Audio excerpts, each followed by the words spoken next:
dari Manajemen Core, saya Dian. Nah, teman-teman pasti menanyakan tentang apa itu BFLF.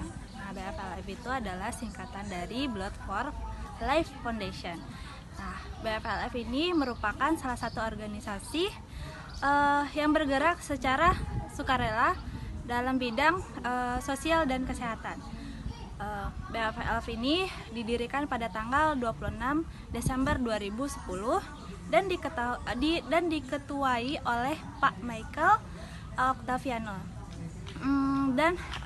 BFLF ini membantu masyarakat untuk pencarian darah dengan cara mengumpulkan database pendonor. Nah, buat teman-teman yang masih penasaran sama BFLF, boleh nih klik langsung di bawah ini BFLF dan datang aja langsung ke BFLF, karena BFLF ini banyak, ada di Aceh Singkil, ada di Aceh Selatan, ada di Banda Aceh dan sekitarnya.